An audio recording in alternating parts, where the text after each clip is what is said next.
তো মুখ থেকে এক ফোঁটা আওয়াজ বেরোলেই মৃত্যু, এবং এই কনসেপ্টটা মুভি লাভার্সদের কাছে একেবারে তো নতুন না। এ কোয়াইট প্লেস নামক সিনেমাটার দুটো পার্টও বেরিয়েছে আমরা জানি, যেখানে আমরা ডেথ অ্যাঞ্জেলস নামক কিছু জন্তুদের দেখেছিলাম যারা আউটার ওয়ার্ল্ডস থেকে এসেছে, অর্থাৎ পৃথিবীর বাইরে থেকে। তো এইটুকুনি তো বুঝলাম যে সেই জন্তুগুলো আওয়াজের দিক থেকে খুবই সেন্সিটিভ। তবে এই জন্তুটার অ্যানাটমি, তার শারীরিক গঠন, এগুলো অবশ্যই এই ভিডিওতে তো আমি ডিসকাস করব না।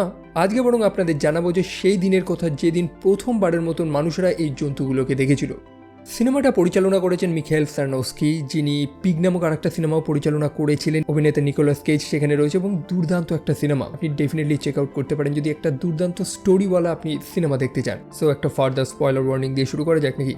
হে গাইজ, আমি Arnab, welcome to my channel. আর এই ভিডিওতে আমি এ কোয়াইট প্লেস ডে 1 সিনেমাটাকে সম্পূর্ণ এক্সপ্লেন করব। ডে 1 অর্থাৎ সেই অ্যাপোক্লিপসের প্রথম দিন, অর্থাৎ যেদিন এই জন্তুগুলো প্রথমবার পৃথিবীতে এসেছিল। গল্পের শুরুতেই নিউ ইয়র্ক সিটির একটা গড ভিউ দেখানো হয় একদম উপর থেকে, এবং সেখানে দেখানো হয় যে নিউ ইয়র্ক সিটিতে এভারেজ 90 ডেসিবেলের মতো নয়েজ প্রডিউস করা হয়, মানে এতটা আওয়াজ।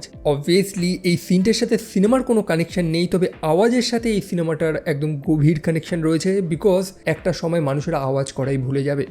তো গল্পের শুরুতে আমরা এই গল্পের একটা মেইন ক্যারেক্টারকে দেখতে পাই, যার নাম হচ্ছে স্যাম। স্যাম হচ্ছে একটা ক্যান্সার পেশেন্ট এবং সে একটা মেডিকেল কেয়ারে রয়েছে, মানে ওই যে হেলথ কেয়ার সেন্টারগুলো হয় না, তার মতন বহু অসুস্থ মানুষেরা সেখানে গ্যাদারিং করেছে। এক টাইপের কমিউনিটি গ্যাদারিং হচ্ছে এবং প্রত্যেকটা মানুষ নিজের মনের কথা সেগুলো শেয়ার করছে। তো স্যাম সেখানে একটা কবিতাও লিখেছে, তার নাকি কবিতা লেখার একটু অভ্যাস রয়েছে, তবে কবিতার নামে সে কিছু গালাগালি লিখেছে, কারণ সেই স্থানে থাকার বিন্দুমাত্র তার ইচ্ছে নেই। সে সেই স্থানটা পছন্দ করে না, সেখানে উপস্থিত একটা মানুষকেও পছন্দ করে না। সেখানে আর একটা ছেলেকেও আমরা দেখতে পাই, যার নাম হচ্ছে রিউবেন। রিউবেন হচ্ছে সেখানকার একজন কর্মী এবং সে খুবই সাপোর্টিভ, মানে স্যাম যতটাই খারাপ ব্যবহার করুক, যতটাই খারাপ কথা বলুক, স্যাম কিন্তু তাদেরকে সাপোর্ট করে, যদিও এটা তার ডিউটি, সে একটা নার্স। তো কথা হচ্ছিল স্যামকে নিয়ে, যে এই স্থানটা একদমই পছন্দ করে না। অবভিয়াসলি চারপাশের অসুস্থ মানুষ এবং সে নিজে অসুস্থ দেখতে দেখতে সে আরও অসুস্থ হয়ে পড়ছে এবং মৃত্যুর অনেকটাই কাছে চলে এসছে। আজকে তারা একটু বাইরে যাবে, সবাই মিলে একটা থিয়েটারে যাবে, একটা শো দেখতে। তবে স্যাম যাবে না। স্যাম যাবে, তবে একটা কন্ডিশন রয়েছে, একটা শর্ত রয়েছে, তাকে পিৎজা খাওয়াতে হবে, পেটসিস পিৎজা। রুবেন তাকে না বলে দেয় যে তারা পুনরায় এখানে ফিরে এসে তারপর তো পিৎজাটা খেতেই পারে, তবে স্যাম তো শুনবে না। একই সাথে রুবেন স্যামকে নিয়ে বাইরেও একটু যেতে চায়। সে জানে যে স্যাম এই হসপিটালের বাইরে যেতে চায়, একটু বাইরের দুনিয়াটাকে, একটু বাইরের হাওয়াটা নিতে চায়।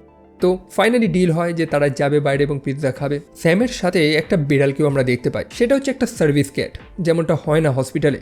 তো স্যাম রেডি হচ্ছে, বহুদিন বাদে সে বাইরে যাবে। সে কিছু মেডিকেশনস নেয়, যেমনটা জানি যে সে একটা ক্যান্সার পেশেন্ট, এবং বাসে করে তারা যাচ্ছে সেই নিউ ইয়র্ক সিটির উদ্দেশ্যে, সেই থিয়েটারের উদ্দেশ্যে।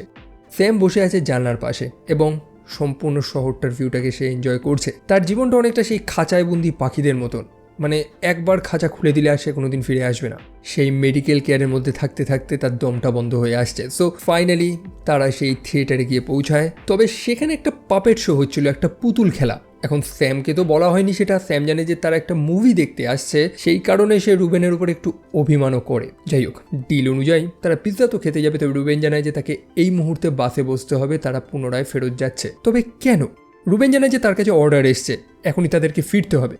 এক্স্যাক্ট কারণটা তো কেউ জানে না, তবে বাইরে কিছু অদ্ভুত জিনিস আমরা লক্ষ্য করতে পারি, কিছুটা আনইউজুয়াল জিনিস, যেমন আকাশে ফাইটার জেট, হেলিকপ্টারের আওয়াজ, তারা কোনো একটা উদ্দেশ্যে যাচ্ছে, ভর্তি ভর্তি পুলিশের গাড়িও যাচ্ছে। এখনো পর্যন্ত তো কিছু জানা যায়নি। অন্যদিকে স্যাম মন খারাপ করে বাসে গিয়ে বসে, পিৎজা তো তার আজকে ভাগ্যে জোটে না। তবে সে লক্ষ্য করে যে অন্যান্য মানুষেরা আকাশের দিকে তাকিয়ে রয়েছে, সেও তাকায় এবং আমরা দেখি যে আকাশ থেকে ভর্তি ভর্তি উল্কা পিণ্ড পড়ছে।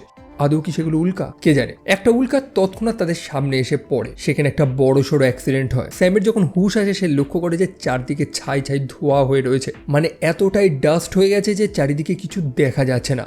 মানুষের আর্তনাদ, প্রত্যেকে চেঁচামেচি করছে এবং একটা আনইউজুয়াল আওয়াজ, যেন একটা জন্তুর আওয়াজ।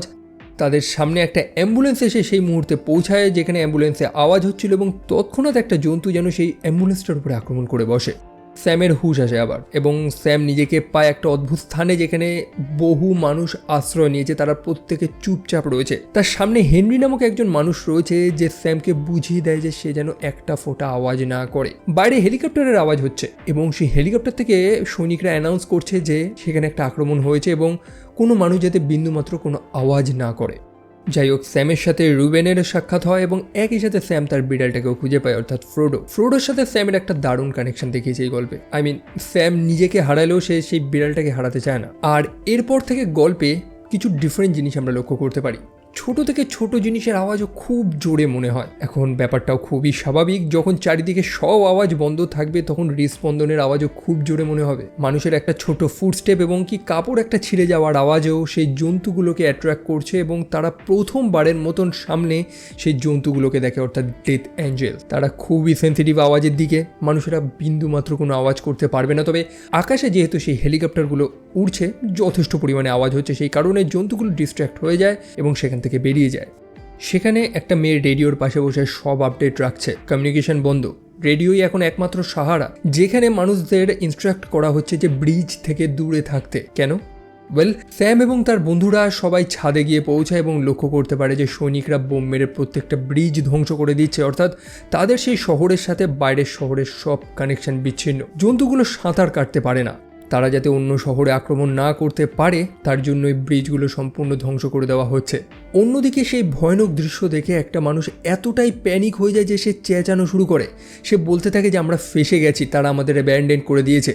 অবশ্যই অন্য শহরের সাথে এই শহরের যে সম্পর্ক ছিল সেই ব্রিজ সেটাকেই তো ভেঙে ফেলা হয়েছে। এখন তারা সম্পূর্ণভাবে ফেঁসে গেছে এই জন্তুগুলোর সাথে, কে বাঁচাবে তাদের? এই দুশ্চিন্তায় সেই মানুষটা প্যানিক হয়ে যায় এবং চেঁচানো শুরু করে। হেনরি তাকে আটকানোর চেষ্টা করে, তাকে চুপ করানোর চেষ্টা করে। অন্যদিকে হেনরির ছেলেও সেখানে দাঁড়িয়েছিল, তবে হেনরি সেই মানুষটাকে চুপ করাতে গিয়ে ভুলবশত তাকে হত্যা করে ফেলে। হেনরির মনে আমরা একটা গিল্ট লক্ষ্য করতে পারি, কারণ সে তার ছেলের সামনে একটা মানুষকে হত্যা করেছে, তার ছেলে কি শিখবে? যদিও তার কাছে তো কোনো রাস্তাও নেই, এটাও আমরা জানি। যাই হোক, তারপর স্যাম রিউবেনের সাথে বসে, তারা ইশারার মাধ্যমে কমিউনিকেট করছে। স্যামের মনে এখনও ইচ্ছা যে সে সেই পিৎজাটা খাবে, হার্লেমে যাবে এবং সেই প্যাটসিস পিৎজা খাবে। অ্যাকচুয়ালি তার জীবন এবং এই গোটা দুনিয়া একসাথে চলছে, সমান্তরাল, দুটো একসাথে ধ্বংস হওয়ার মুখে রয়েছে এবং স্যাম সেখানে যাবেই। যাই হোক, সেই স্থানে তারা যেখানে আশ্রয় নিয়েছে সেখানে বিদ্যুতের কোনো সমস্যা হয় এবং যার কারণে অটোমেটিক্যালি জেনারেটর চালু হয়ে যায় এবং অবশ্যই সেই জেনারেটরের শব্দ এতটা লাউড যে রুবেন দৌড়ায় সেটাকে বন্ধ করার জন্য, কারণ অবভিয়াসলি সেটা আনওয়ান্টেড অ্যাটেনশনগুলোকে গ্র্যাব করবে। সো অনেক ঝামেলার পর রুবেন ফাইনালি সেই জেনারেটরটা তো বন্ধ করে, তবে ততক্ষণে বহু ডেথ অ্যাঞ্জেল, বহু জন্তুগুলোকে সেই আওয়াজটা অ্যাট্রাক্ট করে নিয়েছে। একই সাথে ক্ষণিকের জন্য আমরা ভেবেও ছিলাম যে হয়তো সেই জেনারেটরটা বন্ধ হওয়াতে এখন তারা নিরাপদ, তবে রুবেনের জামাটা কোথাও একটা আটকে গিয়ে ছিঁড়ে যায় এবং সেই ছিঁড়ে যাওয়ার শব্দটা এতটাই জোরে ছিল যে একটা জন্তু তৎক্ষণাৎ জাস্ট সেকেন্ডের মধ্যে রুবেনকে সেখান থেকে তুলে নিয়ে চলে যায়। তারপর আমরা স্যামকে দেখতে পাই, তার মনে অ্যাকচুয়ালি দুঃখ নেই, কারণ দুঃখ করার মতনও তার মধ্যে আর কিছু নেই। সে সেই স্থানটা ত্যাগ করে বাইরে বেরিয়েছে। অ্যাকচুয়ালি এটাই তো সে প্রথম দিয়ে চেয়েছিল, একটু নিস্তব্ধতা। এরকমই যেতে যেতে স্যাম একটা সম্ভবত পার্কের কাছে গিয়ে পৌঁছায়, যেখানে একটা ফাউন্টেন ছিল, একটা ছোট ঝর্ণা ছিল, যে ঝর্ণার মধ্যে দুটো বাচ্চা লুকিয়ে রয়েছে, একটা ছেলে এবং তার বোন। ব্যাপার হচ্ছে কি, সেই ঝর্ণার জলে তো একটা শব্দ হচ্ছে এবং বাচ্চাটা সেখানেই আশ্রয় নিয়েছে, কারণ অবভিয়াসলি সেই জন্তুগুলো সেই স্থান থেকে দূরে থাকবে। এখন এটা তো আপনারা বুঝে গেছেন যে সেই জন্তুগুলো শব্দ পছন্দ করে না। আমরা আগের সিনেমাতেও দেখেছিলাম যে মানুষেরা সেই ঝর্ণার ধারে গিয়ে কথা বলতো। এখন জন্তুগুলো মানুষদের তো হত্যা করে দিতে পারবে, তবে ঝর্ণার আওয়াজ তো বন্ধ করতে পারবে না। তো সেই কারণে এই জায়গাগুলো থেকে জন্তুরা একটু দূরে থাকে এবং এই বাচ্চা দুটো একদম পারফেক্ট জায়গাতেই আশ্রয় নিয়েছে। স্যাম সেই বাচ্চাটাকে একটা বার দেয় খাওয়ার জন্য, তারা সম্ভবত ক্ষুধার্ত। আর তখনই মাথার উপরে সে আরও কিছু হেলিকপ্টার দেখতে পায়। সেই মিলিটারি হেলিকপ্টারগুলো থেকে অ্যানাউন্স করা হচ্ছে যে মানুষদের একদম নিস্তব্ধ থাকতে হবে এবং তাদেরকে সাউথ স্ট্রিট সি পোর্টে গিয়ে পৌঁছাতে হবে, যেখানে তাদের জন্য একটা বোট রেডি করা রয়েছে, যেখান থেকে মানুষেরা এই স্থানটা ত্যাগ করতে পারবে। মানুষদের বাঁচার একটাই উপায় হচ্ছে যে সেটা হচ্ছে জল, কারণ এই জন্তুগুলো জলে সাঁতার কাটতে পারে না। আর তারপর আসে এই শটটা। সিনেমায় এমন কিছু কিছু শট থাকে না যেটাকে আমি বারবার করে রিভাইন্ড করে করে দেখি। উপর দিয়ে হেলিকপ্টারগুলো যাচ্ছে এবং যেমনটা জানেন যে এতগুলো হেলিকপ্টারের যথেষ্ট পরিমাণে আওয়াজ হচ্ছে, প্রচুর নয়েজ হচ্ছে এবং জন্তুগুলো স্বাভাবিকভাবেই অ্যাট্রাক্ট হয়ে বাইরে বেরিয়ে এসছে, বিল্ডিংগুলো ছাদে উঠছে এবং আমরা বুঝতে পারছি যে শহরে একটা ফুল ফ্লেজ এলিয়েন ইনভেশন হয়েছে। এখন এলিয়েন ইনভেশন শব্দটাও অ্যাপ্রোপ্রিয়েট কিনা আমি জানি না, কারণ এই জন্তুগুলো অতটা স্মার্ট না, তারা অবভিয়াসলি হিংস্র, কিন্তু গোটা পৃথিবী দখল করার মতন অ্যাবিলিটি আছে নাকি সেটা আমরা তো জানি না। একই সাথে তারা এখানে কিভাবে আসলো এটাও আমরা জানি না। এখন যেহেতু আমাদের কাছে কনসেপ্ট রয়েছে, গল্প রয়েছে, তো অবভিয়াসলি ভবিষ্যতে হয়তো এটার কোনো স্পিন অফ বা কোনো প্রিকুয়েল সিকুয়েল কিছু হয়তো দেখবো, যেখান থেকে আমরা জানতে পারবো যে অ্যাকচুয়াল স্টোরিটা কী হয়েছিল, তারা আসলেই কোথা থেকে এবং কেন এসেছে। যাই হোক, স্যাম সেই বাচ্চা দুটোকে নিয়ে তারপর সেখান থেকে বাইরে বেরোয় একদম চুপচাপ। তবে যেহেতু সৈনিকরা অ্যানাউন্স করে দিয়েছে যে মানুষদের এই শহর থেকে বেরোতে হলে কোথায় পৌঁছাতে হবে, সেই কারণে প্রত্যেকটা মানুষ বাইরে বেরিয়ে এসেছে, রাস্তায় চলে এসেছে। তারা সেই সিপোর্টের উদ্দেশ্যে যাচ্ছে। তবে মানুষদের সংখ্যা যথেষ্ট বেশি ছিল এবং এতগুলো মানুষ চলাফেরা করছে, কিছু মানুষ যারা হুইল চেয়ারে চলছে, যেখানে যথেষ্ট পরিমাণে আওয়াজ হচ্ছে। স্যাম জিনিসটা বুঝতে পেরেছে, তবে বাকি মানুষদের কে বোঝাবে? প্রত্যেকেই বাঁচতে চায়, প্রত্যেকেই বাইরে বেরিয়েছে এবং বাঁচার ইচ্ছের মধ্যে কমন সেন্সটাই তাদের চলে গেছে। প্রচুর পরিমাণে আওয়াজ তো সেখানে হয় এবং অবভিয়াসলি সেই জন্তুগুলো সেখানে আক্রমণ করে দেয়। একটা চরম ম্যাসাকার হয় সেখানে, মানুষরা পালাচ্ছে, মানুষরা চেঁচামেচি করছে, আরও আওয়াজ হচ্ছে এবং আরও জন্তুরা সেখানে আক্রমণ করা শুরু করেছে। সেই ক্যাওসের দরুন স্যাম কোনো মতে নিজের জীবনটা তো বাঁচায়, তবে তার বিড়ালটা অর্থাৎ ফ্রোডো তার থেকে আলাদা হয়ে যায়। তবে ফ্রোডো ঠিক আছে এবং সেখানে ফ্রোডো একা না, আর একটা মানুষকেও আমরা দেখতে পাই যে একটা সাবওয়ে থেকে বাইরে বেরিয়েছে, মানে সম্পূর্ণ সাবওয়ে জলে ডুবে গেছে। সেই মানুষটার নাম হচ্ছে এরিক, যে সেই বিড়ালটাকে ফলো করতে করতে স্যামের কাছে গিয়ে পৌঁছায়। এখন এরিক প্রচণ্ড ভীতু, সে বুঝতেও পারছে না কি হয়েছে, তার অ্যাকচুয়ালি স্টোরিটা একটু বাদে জানবো। তবে সে স্যামকে ফলো করছে, তবে স্যাম চায় না যে তাকে কেউ ফলো করুক। তারপরে সেই স্থানে চরম জোরে বৃষ্টি নেমেছে। তারা একটা শেডের নিচে দাঁড়িয়েছে। অবভিয়াসলি সেই বৃষ্টির জোরে আওয়াজের সাপোর্টটা নিয়ে তারা আস্তে আস্তে কথা বলা শুরু করেছে। স্যাম তাকে বোঝানোর চেষ্টা করে যে এরিককে এখন কোথায় যেতে হবে, তাকে সেই সিপোর্টে গিয়ে পৌঁছাতে হবে যেটা সাউথ স্ট্রিটে অবস্থিত। তবে এরিক তার জাস্ট অ্যান্সারে ওকে ওকে করে যাচ্ছে, মানে তার একটা অ্যান্সার, সেটা হচ্ছে ওকে। এরিকের চোখে স্পষ্ট ভয় আমরা লক্ষ্য করতে পারি। বেসিক্যালি তার একটা প্যানিক অ্যাটাক হয়েছে, প্রচণ্ড ভয় পেয়ে রয়েছে সে। অন্যদিকে স্যাম তাকে একাও ফেলে রেখে যেতে চায় না। তো স্যাম এরিককে নিয়ে তার নিজের বাড়িতে গিয়ে পৌঁছায়, যেখানে কিছু ওষুধ টষুধ রাখা রয়েছে। অ্যাকচুয়ালি স্যামের তো যেমনটা জানেন মেডিকেশন প্রয়োজন, তার ওষুধ প্রয়োজন, কিন্তু সেটা তো নেই। সো তার সেই ফ্ল্যাটের দরজাটা তো বন্ধ ছিল, দরজা খুলতে গেলে আওয়াজ হবে, কিভাবে তারা দরজা খুলবে? তারা তখন বুদ্ধি খাটায়, দরজায় ঠিক তখনই লাথি মারবে যখন বিদ্যুৎ চমকাবে। সেই বজ্রপাতের আওয়াজের সাপোর্ট নিয়েই তারা দরজাটা ভাঙে। স্যাম সেই ঘরে গিয়ে তো প্রবেশ করে, তবে কোনো ওষুধ সে খুঁজে পায় না, সে আরও অসুস্থ হয়ে পড়ছে।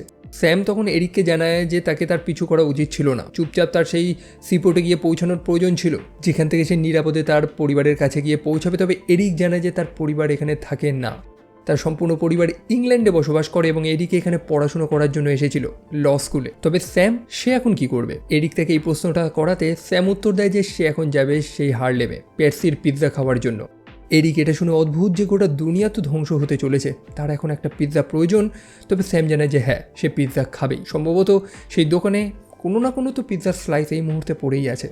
আমরা জানতে পারি যে স্যামের পিতা একজন দুর্দান্ত পিয়ানিস্ট ছিল, সুন্দর পিয়ানো বাজাতো। এরিক এটাও জানতে পারি যে স্যাম খুব সুন্দর কবিতাও লিখতো এবং তার লেখা একটা পোয়েমও সে পড়ে শোনায়। তারা তাদের মনের ফার্স্টেশনগুলো বার করতে থাকে। অবভিয়াসলি মানুষের এত কিছু বলার, এত কিছু শেয়ার করার, যেখানে আপনি কথা বলতে পারছেন না, মুখ থেকে আওয়াজ বার করতে পারছেন না, তার থেকে দুঃখ কী হতে পারে? যখনই বিদ্যুৎ চমকাচ্ছে সেটারই সুযোগ নিয়ে তারা মন খুলে চেঁচাচ্ছে, জাস্ট ভেতরে যে ভার্স, যে ফার্স্টেশনটা রয়েছে না, সেটাকে বার করার চেষ্টা করছে। পরের দিন সকালবেলা তারা তাদের জার্নি শুরু করে। রাস্তায় পড়ে থাকা কিছু বই দেখে স্যাম সেগুলোকে নিয়ে নেয়। সে পড়তে খুব পছন্দ করে, তবে সে আরও অসুস্থ হয়ে পড়ছে। একটা বই হাত থেকে তার পড়ে যাওয়াতে সেখানে একটা আওয়াজ হয় এবং সেখানে থাকা কয়েকটা জন্তু সেখানে অ্যাট্রাক্ট হয়ে যায়। তাদের সেই স্থান থেকে পালাতে হবে। অবভিয়াসলি সেই জন্তুগুলো থেকে পালিয়ে তারা বাঁচবে কী করে? এরিক তখন সেখানে একটা গাড়ির কাঁচ ভেঙে দেয়, গাড়ির অ্যালার্মটা বেজে ওঠে এবং জন্তুগুলো সেই দিকে ডিস্ট্র্যাক্ট হয়ে যায়। তারা পালানোর একটা সুযোগ পেয়ে যায় এবং তারা একটা মেট্রো স্টেশনের মধ্যে আশ্রয় নেয়। তবে বিপদ তাদের পিছু ছাড়েনি, কারণ সেই ডেথ অ্যাঞ্জেলসগুলো সেই মেট্রো স্টেশনের মধ্যেও রয়েছে। সম্পূর্ণ স্থানটা ফ্লাডেড হয়ে গেছিল, জলের মধ্যে দিয়ে তারা চুপে সারে যাচ্ছিল। তবে জলের মধ্যে দিয়ে চললে আওয়াজ তো হবে। একটা জন্তু তাদের সামনেই ছিল এবং তাদের উপস্থিতি বুঝে গেছিল বলে তাদেরকে তাড়া করে। তবে যেহেতু সেই স্থানটার জল এতটাই ভরে গিয়েছিল বলে সেই জন্তুটা ডুবে মারা যায়। তারা সেই জলের নিচ থেকে একটা ফাটল লক্ষ্য করে সেখান থেকে বাইরে বেরোয়। ঢুকে তো ছিল তারা মেট্রো স্টেশনে, তবে বাইরে বেরিয়ে দেখে যে সেটা একটা চার্চ। হয়েছে কি, অ্যাকচুয়ালি আকাশ থেকে যে উল্কাগুলো পড়েছিল না, সেরকমই একটা উল্কা সেখানে পড়েছে এবং গ্রাউন্ডে একটা গর্ত হয়ে গেছে। স্যাম সময়ের সাথে সাথে আরও অসুস্থ হয়ে পড়ছে এবং আমরা লক্ষ্য করি যে এরিক তার হাত ধরে তার জন্য প্রে করছে। পরে এরিক একা একা বাইরে বেরোয় স্যামের জন্য একটা ওষুধ আনার জন্য। স্যাম জানিয়েছিল যে সেই ওষুধটা না পেলে নাকি তার গোটা শরীর আগুনের মতন জ্বলে।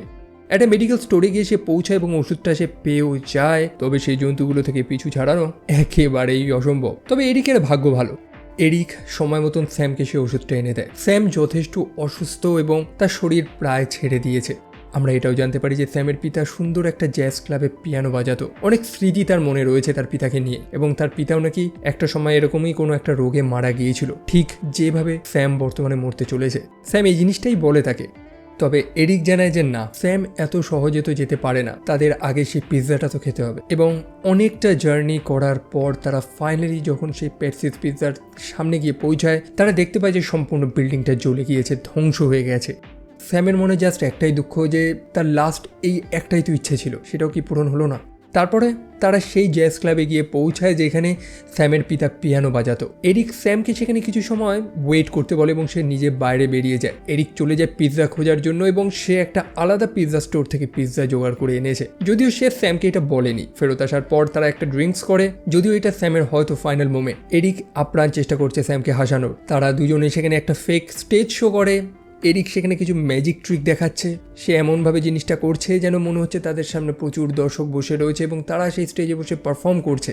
স্যাম এরিকের আনা সেই পিৎজাটাও খায়, যদিও সেটা বাসি হয়ে গেছে, একদমই গরম না। তবে একদম কিছু না হওয়ার থেকে একটা বাসি পিৎজাও তো যথেষ্ট না। পরে তারা সাউথ স্ট্রিট সি পোর্টে গিয়ে পৌঁছায়। সেখানে একটা বোট অপেক্ষা করছিল মানুষদের জন্য এবং সেই বোটের আওয়াজে বহু জন্তু সেখানে জড়োও হয়েছে, যদিও তারা জলে তো নামতে পারবে না। এখন এই সামান্য রাস্তাটুকুনি অতিক্রম করাটাই তাদের কাছে খুবই চ্যালেঞ্জিং। তবে স্যাম সে আর যাবে না, মোটামুটি বেঁচে থাকার যথেষ্ট সময় সে কাটিয়ে ফেলেছে, এখন তাকে ফিরে যেতেই হবে। এবং সে তার সোয়েটারটা এরিককে দিয়ে দেয় এবং তার বিড়ালটাও এরিকের হাতে ধরিয়ে দেয়, যাতে নিরাপদে এরিক সেই বোট অব্দি পৌঁছাতে পারে। এবং এরিক আর তাকে বেশি রিকোয়েস্ট করে না, সে জিনিসটা মেনে নিয়েছে ফাইনালি। স্যামের হাতে বেশি রাস্তা নেই এবং সে অল্প মুহূর্তটুকুনি যেটা করে খুশি পেতে চায় তো সেটা করুক। এরিক তারপর বিড়ালটাকে নিয়ে সেই বোটের উদ্দেশ্যে যায়। স্যাম সেখানে গাড়িগুলোকে ভাঙতে থাকে, প্রত্যেকটা গাড়িতে অ্যালার্ম বাজা শুরু করে এবং জন্তুগুলো সেদিকে ডিস্ট্র্যাক্ট হয় যাতে এরিক নিরাপদে সেই বোট অব্দি পৌঁছাতে পারে। এবং একটা দম বন্ধ করে দেওয়া চেসিংয়ের পর ফাইনালি এরিক সেই বোট অব্দি পৌঁছায়। বোটে হেনরি নামক সেই মানুষটাও ছিল যে এরিককে সাহায্য করে এবং এরিক ফাইনালি এখন নিরাপদ। সে এরিকের উদ্দেশ্যে একটা চিঠিও লিখেছে, সে বিড়ালটাকে যাতে এরিক যত্ন নেয়, তাকে যাতে বেশি না খাওয়ায়, কারণ বেশি খাওয়ালে সে মোটা হয়ে যাবে এবং বিড়ালটা বেলিরাও একদমই পছন্দ করে না। এরিক যাতে তার যত্নটা নেয়। সে এরিককে শেষবারের মতন ধন্যবাদ জানায়, কারণ এরিকের জন্যই সে তার নিজের বাড়িতে পৌঁছাতে পেরেছে। সে যেটা চেয়েছিল সেটা সে ফাইনালি পেয়েছে। স্যামের হাতে আমরা তার পুরনো ছবিগুলো দেখি যখন তার পিতা জীবিত ছিল। সময়টা অনেকটা পেরিয়ে গেছে, এই শহরটাও পরিবর্তন হয়ে গেছে। স্যাম ভুলেই গেছে যে কিভাবে মিউজিকের সাথে এই শহরটা তাল মিলিয়ে চলতো। তবে এখন যখন গোটা শহরটা নিস্তব্ধ, একটা সিঙ্গেল আওয়াজ নেই, তখন সে সেই শহরটাকে ফিল করতে পারে যেমনটা সে ছোটবেলায় ফিল করতো। আর ব্যাস, এটুকুই তো সে চেয়েছিল। আমরা স্যামকে দেখি তার মুখে হাসি এবং সে রাস্তার মাঝে রয়েছে। তার হাতে রয়েছে তার আইপডটা এবং সে তার আইপডের থেকে তার ইয়ারপ্লাগটাকে ডিসকানেক্ট করে দেয়, তার হেডফোনটাকে। সেই আইপডে সজোরে গান চলছে, তার পছন্দের গান, যেটা অবশ্যই বেশ কিছু জন্তুকে তার দিকে অ্যাট্রাক্ট করে। আর তারপরে কি হয় সেটা আমাদের তো দেখায়নি, বাট সেটা আমরা অনুমান করে নিতে পারি। বাট আমি এটাকে স্যাড এন্ডিং হিসেবে ধরবো না, বিকজ স্যামের মৃত্যু তো অনিবার্যই ছিল। কোনো জন্তুর হাতে হোক কি রোগে, হাতে তো তার বেশি সময় ছিল না। তবে এরিকের জন্য সে তার সময়টাকে ব্যবহার করতে পেরেছে যেটুকুনি ছিল তার কাছে। আর এটাই ছিল এ কোয়াইট প্লেস ডে 1 সিনেমাটার স্টোরি। ওয়েল, আমি এক্সপেক্ট করেছিলাম যে হয়তো এই সিনেমাতে এই জন্তুগুলোর অর্থাৎ এই ডেথ অ্যাঞ্জেলসদের প্রপার অরিজিনটা আমরা পাবো, বাট এখনও পর্যন্ত পাইনি। আমি জানি ভবিষ্যতে এটা নিয়ে আরও অনেক সিনেমা বেরোবে, ঠিক যেমন নেটফ্লিক্স বার্ড বক্সকে নিয়ে করে যাচ্ছে। যাই হোক, আমরা জন্তুগুলোকে জানি, আমরা জন্তুগুলোর ক্ষমতা জানি এবং তাদের কমজোরিটাও দেখেছি সিনেমাতে। ইয়েস, আমি আগের সিনেমাগুলোর কথা বলছি। আপনাদের যদি না দেখা থাকে তো সেটার একটা প্রপার এক্সপ্লেনেশন ভিডিও আমার রয়েছে, আমি উপরে আই বাটন এবং নিচে ডেসক্রিপশানে দিয়ে দিচ্ছি, সেটা চেক আউট করতে একদমই ভুলবেন না। বাট এই সিনেমাটা আমার more like a drama story মনে হয়েছে। এই সিনেমার আগের দুটো পার্টে যেখানে সার্ভাইভালটাকে বেশি ফোকাস করা হয়েছিল, যেমন পরিমাণ থ্রিল ছিল, কিন্তু এই পার্টে যেন অ্যাকশনটাকে বেশি ফোকাস করা হয়েছে। যাই হোক, এটা কমপ্লিটলি আমার পার্সোনাল ওপিনিয়ন্স, বাট আশা করবো ভবিষ্যতে এটার আরও কিছু পার্ট আমরা পাবো। তো কেমন লেগেছে আপনাদের কমেন্ট সেকশনে জানাতে একদমই ভুলবেন না। ভিডিওটা ভালো লাগলে লাইক করতে পারেন, চাইলে চ্যানেলটা সাবস্ক্রাইব করতে পারেন এবং আমার সোশ্যাল অ্যাকাউন্টসগুলো ফলো করতে একদমই ভুলবেন না, যেখানে আমি রেগুলার পোস্ট করি এবং আমার আলাদা চ্যানেলসগুলোর লিঙ্কও ডেসক্রিপশনে রয়েছে। তো দেখা হচ্ছে আপনাদের সাথে পরের আরেকটা ভিডিওতে। টিল দেন ভালো থাকবেন, সাবধানে থাকবেন, টেক কেয়ার অ্যান্ড বাই।